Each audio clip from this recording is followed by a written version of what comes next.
오늘 저는 요한복음 14장 16장에 있는 말씀을 가지고 보혜사 성령이 하시는 일들, 이러한 제목으로 말씀을 나누겠습니다. 우리 신앙생활에서 성령에 대한 올바른 이해와 체험을 가지고 있다면 하나님의 축복을 풍성하게 누릴 수 있습니다.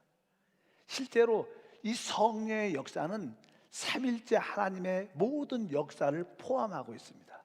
이런 의미에서 바로 성경 전체는 바로 성령에 관한 책입니다. 그래서 성령에 대한 올바른 이해와 체험은 중요합니다. 우리 창세기 우리 1장 1절과 2절을 이렇게 시작하죠. 태초에 하나님이 천지를 창조하신다. 여기 하나님이란 단어는 히브리 말로 엘로힘입니다. 엘로힘. 근데 이 엘로힘이란 단어는 복수입니다. 복수. 그러니까 우리 하나님께서 삼위일체 하나님이 여기서도 이미 포함되어 있습니다. 2절을 보니까 땅이 혼돈하고 공허하며 흑암이 깊음이 있고 하나님의 영은 수면에 운행하신다. 처음으로 이제 하나님의 영에 대한 단어가 나와요. 이 하나님의 영이 창조에 관련이 되어 있고 회복에 관련되어 있습니다. 하나님의 영이라는 말씀이 바로 창세기 처음 1, 2장에 시작이 됩니다. 알다시피 성경 마지막 책은 계시록이죠. 계시록 22장 끝부분에 특별히 17절에 보면 또한 이런 말씀이 기록되어 있습니다. 성령과 신부가 말씀하시길 오라 하신도다. 듣는 자도 오라 할 것이요 목마른 자도 올 것이요 또한 원하는 자는 값없이 생명수를 받으리라 하시더라. 뒷부분에 성령과 신부가 말씀하신다. 여기에서 성령은 어떻게? 신부와 함께 하시는 성령이에요. 신부와 함께 하시는 성령. 한번 따라할까요? 신부와 함께 하시는 성령. 드디어 이 성령께서 이 신부를 얻으셨어요. 그래서 결혼하시고 하나가 됐습니다. 그래서 성령과 신부가 함께 말씀하시는 거예요. 그 전에는 항상 성령이 교회에게 말씀을 하셨는데 이제는 이 성령과 신부가 함께 말씀하시는, 그래서 신부와 함께 하시는 성령. 창세기도 하나님의 영으로 시작하죠. 그리고 성경 마지막에는 성령으로 말씀합니다. 왜 성경에 보면 하나님의 영이라는 표현이 있고 또 이렇게 성령이라는 표현이 있습니다. 거기에는 조그만 어떤 차이점이 있습니다. 본질적으로는 똑같지만 거기에 체험적인 체험이 있는 것을 우리가 알 필요가 있습니다. 그래서 우리는 먼저 삼위일체 하나님과 성령과의 관계는 어떠한가?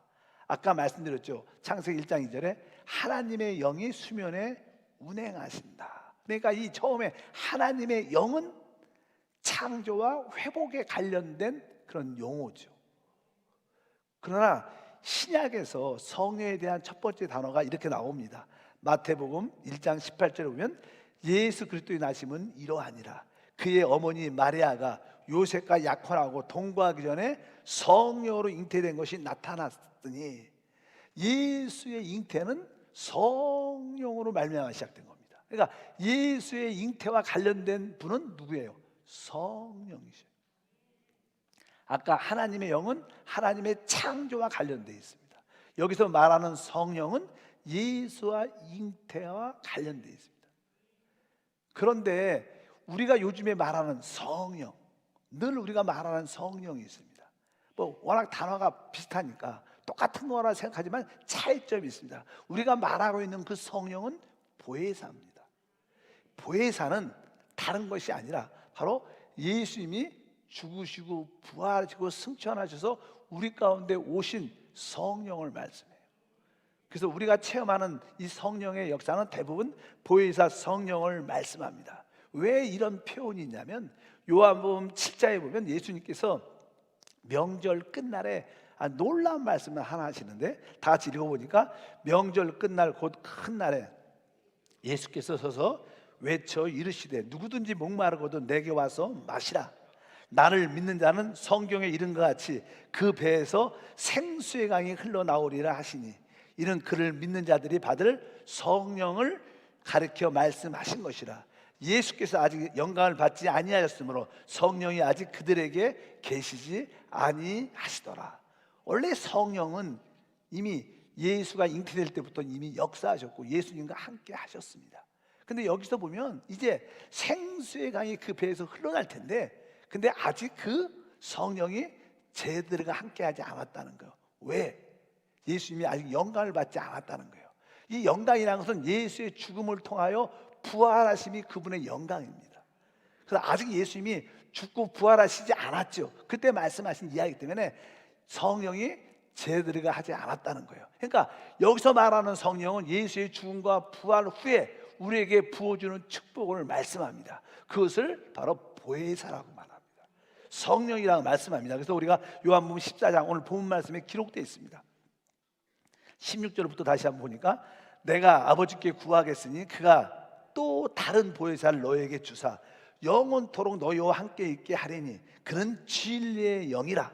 세상은 능히 그를 받지 못하나니 이는 그를 보지도 못하고 알지도 못함이라. 그러나 너희는 그를 아나니 그는 너희와 함께 거하시며 또 너희 속에 계시겠습니다. 이제 우리 주님께서 내가 다른 보혜사를, 여기서 그냥 다른요, 본질은 똑같지만 모양이 다른, 이런 뜻이에요. 우리가 좀 금이란 어떠한 본질이, 금이 있으면 금도 뭐 반지도 만들고 이렇게 열쇠도 만들지 않습니까? 이게 본질은 똑같은데 하나는 반지 모양이고 하나는 열쇠 모양이에요. 모양이 다른 거예요. 여기서 다른 것은 본질은 똑같지만 모양이 다른 그런 뜻입니다. 우리 예수님은 첫 번째 보혜사입니다. 그분은 육신을 입은 보혜사였어요. 근데 그분은 죽음과 부활을 통하여 영이신 보혜사가 되신 거예요.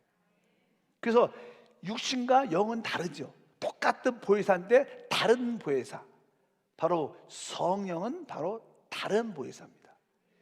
육신을 입으신 분이 아니라 영으로 오시는 보혜사 성령인 줄 믿습니다.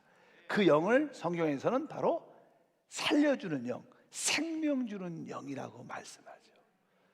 그래서 그 영을 성경은 이렇게 말씀합니다. 고린도 후서 3장 17절에 보면 주는 영이시니 주의 영이 계신 곳에는 자유가 있다. 여기서 주는 누굽니까? 우리 주 예수 그리스도를 말합니다. 바로 주님이 영이다, 이 뜻을 정확하게 보면 주는 바로 그 정관사, 그 영이시니, 그 영이라는 뜻은 뭐예요? 그분이 죽으시고 부활하시고 다른 보혜사로 오신 그 영이라는 거예요. 이 의미를 왜 이렇게 설명하냐면 바로 우리 하나님은 삼위일체 하나님이십니다. 아버지 하나님, 아들 하나님, 영 하나님이세요. 그래서 아버지 하나님은 모든 것을 계획하셨어요. 그 계획하신 모든 일을 아들 하나님이 육신을 입고 이 땅에 오셔서 모든 것을 성취하셨습니다. 이제 영이신 그 하나님은 바로 성취한 모든 것을 우리 믿는 자들에게 적용시키는, 체험케 하시는 하나님이신 줄 믿습니다.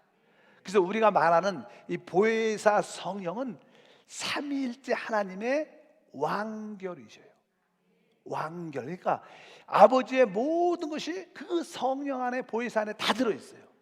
아들 안에 있는 모든 것이 그 성령 안에, 보혜사 안에 다 들어있습니다. 그러니까 여러분들이 보혜사 성령으로 충만한 것은 삼위일체 하나님으로 충만한 것입니다. 모든 것을 다 누릴 수 있는 은혜와 축복인 줄 믿습니다. 제가 종종 우리 강의할 때나 이런 설명을 종종 해요. 저는 결혼하기 전에도 양병초입니다. 그리고 결혼을 했어요. 드디어 결혼한 후에 아내가 있는 양병초도 됐어요. 그리고 이제 시간이 지나서 자녀를 셋을 낳았어요. 세 자녀를 둔 양병초. 그러나 결혼하기 전에 양병초와 결혼한 후에 양병초와 자녀를 셋 가진 양병초는 다른가? 어떻게 생각하세요? 사실 원래 양병초 똑같죠. 근데 단 하나 체험을 가지고 있어요. 결혼한 체험을 갖고 있고 자식을 가진 체험을 가지고 있어요. 우리가 말하는 보혜사 성령은 하나님의 모든 체험을 다 갖고 계셔요. 또 예수님은 이 땅에 어떻게 했어요? 육신을 입고 오셨다가 인생도 사셨어요. 또 죽으심도 체험했습니다. 부활도 체험하셨어요. 승천도 체험하셨어요. 바로 보혜사 성령은 그런 체험도 다 하신 분이라는 거예요. 그래서 그 보혜사 성령은 우리를 진정으로 위로할 수 있고 우리를 축복할 수 있습니다. 왜? 그분도 우리 인생의 연약함, 우리 인생의 아픔, 슬픔을 아시는 분이에요. 왜? 그분도 인생을 사신 분이에요. 그 모든 것들이 어디 안에 들어있어요? 보혜사 성령 안에 들어있다. 그래서 여러분들이 오늘도 어떻게 이 성령에 대해서 충만해야 돼. 야, 내가 이 보혜사 성령으로 충만하면 삼일째 하나님의 모든 것을 다 누리는구나. 그러니까 여러분들이 성령에 대한 사모함을 훨씬 더 많이 가져야 돼. 여러분들이 지금 성령에 대한 애통함도 있고 사모함도 있겠지만 훨씬 더 보혜사 성령에 대한 애통함과 사모함이 있다면 우리는 아버지 하나님의, 아들 하나님의, 영이신 하나님의 놀라운 것들을 다 체험하고 누리게 될 줄 믿습니다. 성경에 보면 계시록에 특별히 22장 1절에 보니까 또 그가 수정같이 맑은 생명수강을 내게 보이니 하나님과 및 어린 양의 보좌로부터 나와서 바로 이 새 예루살렘 그 성 안에 하나님 보좌로부터 생명수강이 확 흘러납니다. 이 생명수강이 흘러나가는데 이 생명수강은 새 예루살렘 모든 것에 공급이 되고 만족이 되고 모든 능력이 되고 모든 것이 되시는 거예요. 그 생명수강이 있어야 이 새 예루살렘의 모든 만족과 공급과 넘침이 있게 되는 거예요. 근데 바로 이 생명수강이 보혜사 성령이라는 거예요.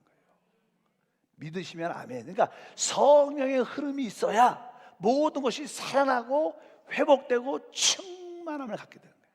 우리의 신앙생활의 핵심이 무엇인가? 바로 이 보혜사 성령이신 거예요. 성령 안에 삼일째 하나님의 모든 것이 다 들어있다. 나는 오직 성령으로 충만하기를 원한다. 그러면 두 번째로 이 성령께서 하시는 일은 어떠한 일이신가를 알아야 되죠. 이 성령은 어떠한 일을 하시는가?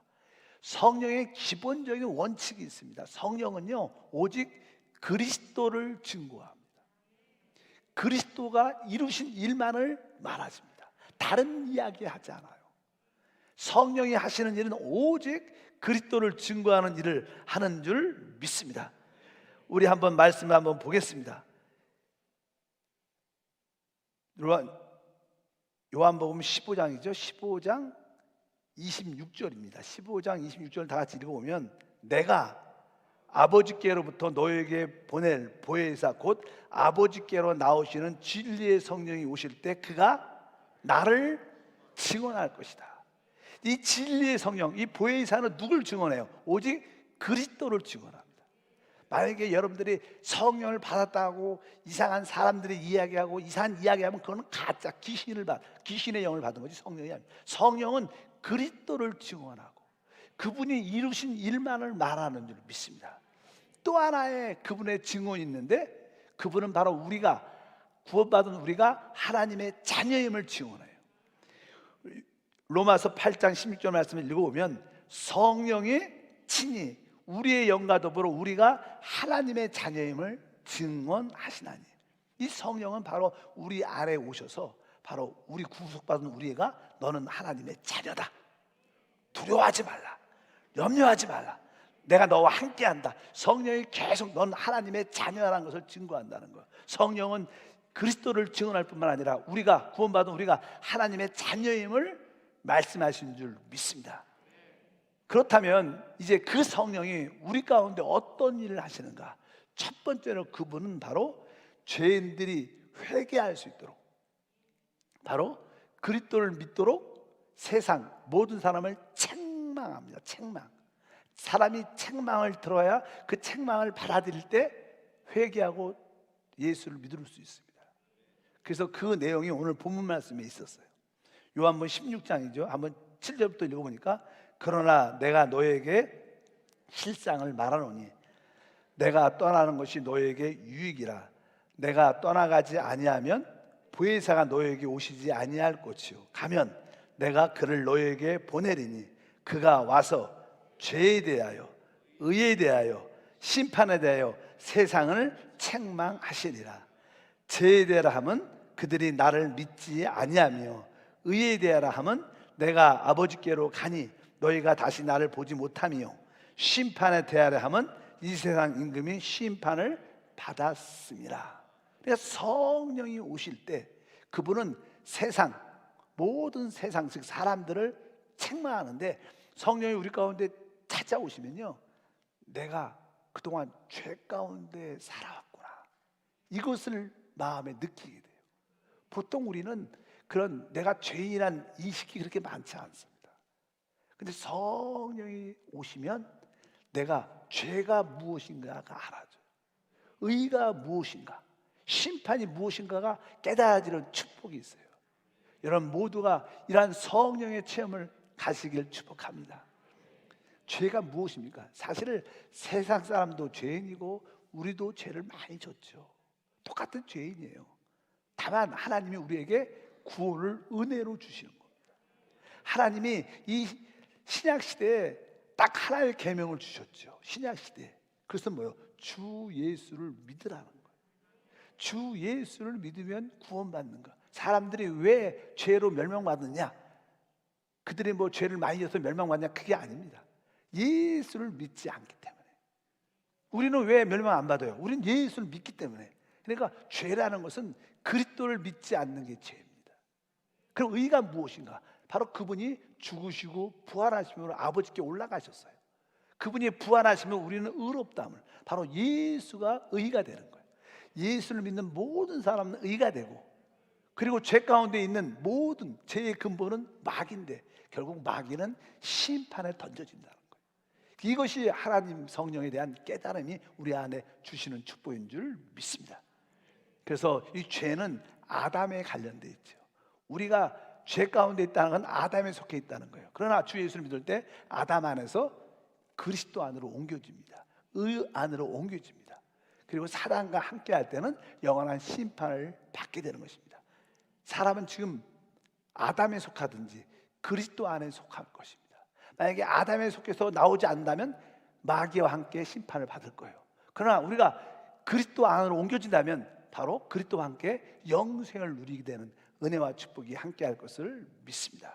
그래서 이 보혜사 성령의 첫 번째 하시는 일은 바로 죄와 의와 심판이 무엇인가를 알도록 책망해 주신다. 그럼 두 번째로 이 성령은 어떤 일을 하시냐? 바로 회개한 자들에게 성령으로 거듭나게 하십니다. 그리고 우리에게 하나님의 생명을 주시는 거예요. 성경은 거기에 대해서 이렇게 말씀합니다. 요한복음이죠. 3장 5절과 6절을 읽어보면 예수께서 대답하시되 진실로 진실로 내게 이르노니 사람이 물과 성령으로 나지 아니하면 하나님 나라에 들어갈 수 없느니라. 육으로 난 것은 육이지만 영으로 난 것은 영이다. 이 말씀은 우리가 주 예수를 믿고 회개하면 성령이 우리 죽은 영을 다시 살아나게 하시고 성령께서 그 그리스도의 생명을 우리 안에 주시는 것입니다. 거듭난다는 것은요, 하나님께로부터 다시 태어난다는 거예요. 우리는 원래 부모님께 태어났어요. 그래서 부모님께 받은 생명이 있어요.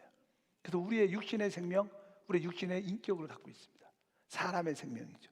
부모님께 받은 생명 때문에 우리가 살고 있습니다. 근데 우리는 다시 한번 거듭나야 되는데 그것은 하나님께로 나는 거예요. 그래서 우리는 또 다시 주 예수를 믿고 회개할 때 바로 우리는 하나님의 생명을 갖게 돼요. 첫 번째는 우리는 부모님의 생명을 가졌죠. 두 번째는 우리는 하나님의 생명을 갖고. 제가 청년 때요, 어떤 꿈을 꿨어요. 아주 생생하죠. 그래서 꿈가운데 있는데 꿈속에서 사람은 3번 태어나야 된다 이렇게 말씀이 들려요. 나는 사람이 2번 태어나야 된다 성경에서는 많이 들었죠. 그 꿈속에서 분명하게 사람은 3번 태어나야 된다. 그래서 내가 그게 무슨 뜻입니까? 물어보더니 그 성령께서 하시면 사람은 첫 번째 부모님께 태어나야 된다는 거예요. 두 번째는 예수 믿고 거듭나야 된다는 거예요. 세 번째는 성령세를 받아야 된다는 거예요. 이게 3번 태어난다고 저한테 그냥 꿈속에 아주 청년 때 생생합니다. 아직까지도. 그래서 야, 맞다. 내가 부모님께 한번 생명을 갖고 태어났고 이제 예수 믿어서 거듭나서 내가 구원받고 구원받으러 끊는 게 아니라 성령 침례를 받아서 내가 능력적인 삶을 사는 게 진짜 생명이구나. 바로 거기에 최고의 교회가 순복음교회죠. 그래서 열정적으로 우리 순복음교회를 다녔던 기억이 있습니다. 어차피 여러분들도 바로 하나님으로 또 생명을 여러분들이 얻었어요. 보통 우리가 부모님께 태어날 때 부모님이 주신 생명을 갖고 태어나죠. 그 생명은 곧 나의 인격이 되는 거예요. 그래서 우리는 내 인격으로 살죠. 인격, 보통 사람들은 자기 인격, 부모님이 주신 그 생명 안에 있는 인격, 생명과 인격은 똑같은 거예요. 생명이 있으면 그 사람은 인격이 있고, 인격이 있으면 그 사람은 생명이 있는 겁니다. 마찬가지로 우리는 하나님의 생명을 얻은 거예요. 그러니까 하나님의 생명이 누구냐면 그리스도입니다. 근데 그 그리스도가 인격이 곧 우리의 생명이자 인격이 되는 거예요. 그리스도가 바로 나의 생명이 되고 나의 인격이 되는 거예요. 우리가 주 예수를 믿을 때 우리 안에 새로운 인격이 들어오셔요. 새로운 생명이 들어오셔요. 그분이 그리스도입니다. 갈라디아서 2장 20절에 이렇게 말씀합니다. 내가 그리스도와 함께 십자가에 못 박혔나니 그런즉 이제는 내가 사는 것이 아니요 오직 내 안에 그리스도께서 사시는 것이다. 우리가 주 예수를 믿고 거듭나면 그리스도가 우리의 생명과 인격으로 들어오십니다. 이제 나라는 인격도 있지만 또 하나의 다른 인격이 우리 안에 들어와요. 그래서 참된 신앙생활을 하면 이제 내가 사는 게 아니라 내 안에 인격과 생명을 오신 그분이 사는 거예요. 오늘 말씀이 그죠. 이제 오직 내 안에 그리스도가 사는 것이다. 내 안에 그리스도가 생명과 인격으로 와 계시고 내가 그분을 사는 것이다. 이런 내적인 체험이 있으면 여러분들은 하나님의 자녀고 믿음으로 승리하는 축복이 우리 가운데 함께할 줄 믿습니다. 그 그리스도, 나의 생명과 인격이신 그리스도를 따라갈 때 우리는 모든 것이 살아나고 회복되고 축복을 누리게 되어 있습니다. 신앙생활은 옛날에 나의 인격으로 사는 게 아니라 새롭게 받아들인 그리스도 생명과 인격으로 사는 줄 믿습니다. 이것이 성령이 우리에게 깨달음을 주시고 우리를 그렇게 살도록 인도하시는 일인 줄 믿습니다. 세 번째 중요한 내용이죠. 우리 보혜사 성령이 우리 안에서 하시는 일은 무엇인가? 여기 보면 에베소 1장 13절에 기록되어 있습니다. 한번 다 같이 읽어보니까 그 안에서 너희도 진리의 말씀 곧 너희 구원의 복음을 듣고 그 안에서 또한 믿어 약속의 성령으로 인치심을 받았다.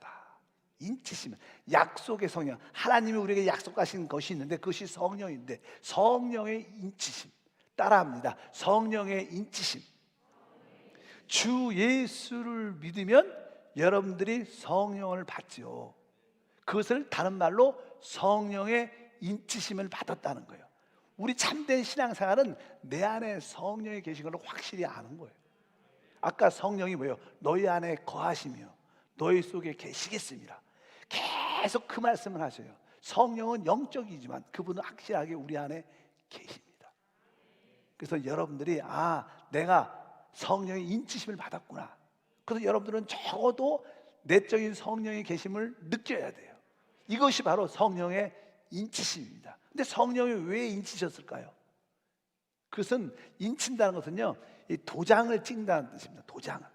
도장을 찍으면 도장 안에 어떤 형상들이 그려져 있죠. 그 형상들을 잉크에다 찍어서 종이에다 박습니다. 그러면 어떻게 해요? 그 종이에 그 형상이 배게 돼요.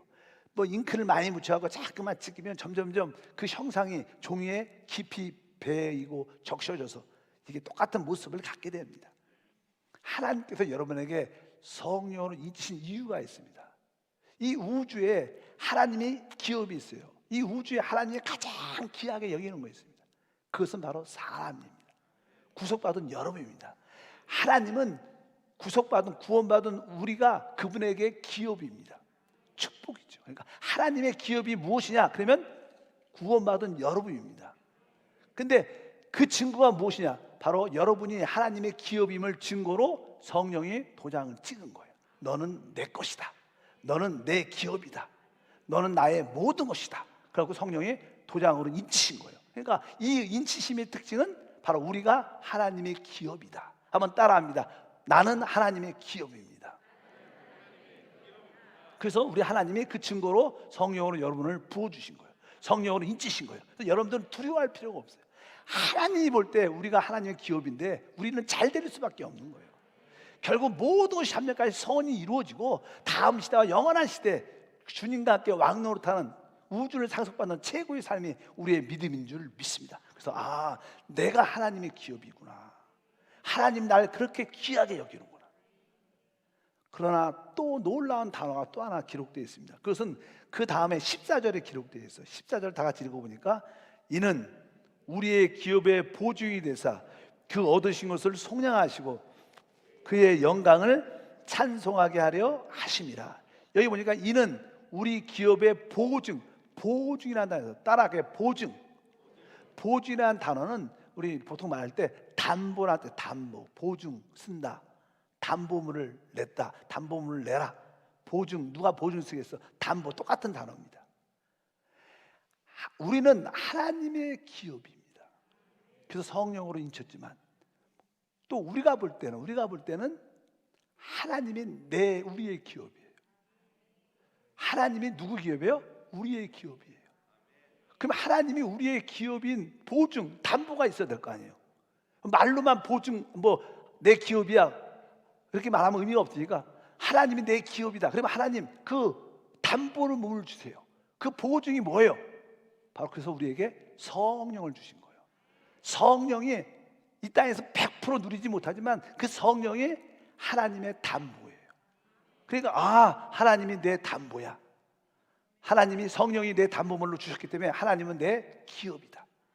여기 중요한 놀라운, 우리는 하나님의 기업일 뿐만 아니라 바로 하나님도 우리의 기업이 되는 거예요.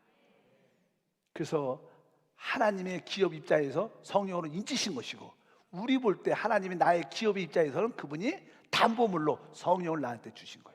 여러분은 하나님을 기업으로 담보로 성령을 갖고 있어요. 여러분들이 성령을 느낄 때마다 하나님이 내 기업이지. 맞아, 내가 큰 기업, 하나님 자신을 가지고 있는데, 우주를 경영하는 하나님이 내 기업인데 내가 뭘 두려워하겠어? 걱정하지 않아. 이런 믿음을 가지셔야 돼. 그래서 오늘 단어, 성령은 우리에게 인치시고 성령은 우리 안에 보증으로, 담보물로 들어오신 거예요. 그러니까 한번 따라합시다. 인치신가 보증, 이런 두 단어를 꽉 붙잡고 있으면 믿음이 충만해지는 거예요. 맞아, 내가 하나님의 기업이고 하나님은 또 내 기업인데 내가 누구를 두려워하겠는가? 난 걱정하지 않는다. 모든 문제는 떠나가라, 원수마귀는 떠나가라. 이렇게 믿음으로 승리하게 되는 줄 믿습니다. 바로 성령은 바로 이를 위해서 성령으로 인쳐주시고 보증으로 우리 안에 오신 줄 믿습니다. 오늘 마지막으로 이 성령은요, 우리 안에 거하시고 우리 안에 내주하시고 또 우리를 인도하시는 일을 성령께서 하십니다. 우리 요한복음 14장 1절을 보면 이렇게 써있죠.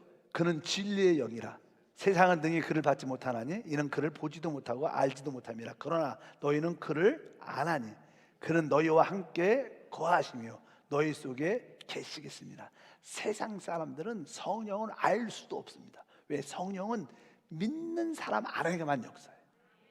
그러니까 믿는 우리 안에 거하시고 우리 속에 계시는 거예요. 그분은 영원히 우리를 떠나지 않습니다. 그래서 그분이 우리 안에 계세요. 우리 안에 내주하셔서 우리 영안을 그분의 집으로 삼고 그 안에 계시는 줄 믿습니다. 로마서 8장 11절도 동일한 말씀 읽겠습니다. 예수를 죽은 자 가운데 살리신 이의 영이 너희 안에 거하시면, 그리스도 예수를 죽은 자 가운데 살리신 이가 너희 안에 거하시는 그의 영으로 말미암아 너희 죽을 몸도 살리시라. 우리 예수님이 십자가에서 죽으셨죠. 근데 그 죽으신 예수님을 누가 살렸어요? 바로 성령이 살렸다는 거예요. 성령이 죽은 예수를 살리셨는데 그 성령이 우리 안에 있다는 거예요. 이 우리 안에 있는 이 성령으로 말미암아 우리 죽은 몸도 살아난다는 거예요. 그러니까 우리가 어떤 질병을 앓고 있고 어떤 큰 연약함을 가지고 있을 때 어떻게 치유받을 수 있어요? 여러분들이 내 안에 계시는 성령을 느끼면, 내 안에 계신, 마음 안에 계신 성령을 체험하면 우리는 건강해져요. 진짜 치유됩니다. 이 말씀에 써 있어요. 바로 너희 안에 거하시는 그의 영으로 말미암아 너희 죽을 몸도 살리시리라. 우리 안에 거하시는 그 성령을 체험하는 거예요. 여러분들 기도를 뜨겁게 하면 내 안에 성령이 계시고 뜨거운 감화 감동이 있어요. 그럴 때 우리는 치유와 회복이 함께 할 줄 믿습니다. 성령은 우리 안에 거하시고 우리 안에 내주하시죠. 그분이 왜 우리 안에 거하시고 내주하셔요? 우리를 인도하기 위해서 계시는 거예요. 우리를 인도하기 위해서. 그래서 이 인도라는 단어가 많이 기록되어 있습니다. 로마서 8장 14절, 갈라디아서 5장도 읽어보니까 무릇 하나님의 영으로 인도를 받는 사람들은 곧 하나님의 아들이라. 여기 봐, 하나님의 영은 무엇을 해요? 우리를 인도하시죠. 그 뒤에 보니까 너희가 만일 성령의 인도하시는 바가 되면 율법 아래 있지 아니한다. 우리는 율법을 따라 사는 사람들이 아닙니다. 율법은 결국 우리에게 저주를 갖고 오는데 우리는 성령의 인도를 따라 살면 바로 하나님의 아들이 되는 거예요. 하나님의 아들의 삶. 여러분들이 하나님의 아들임을 어떻게 알 수 있어요?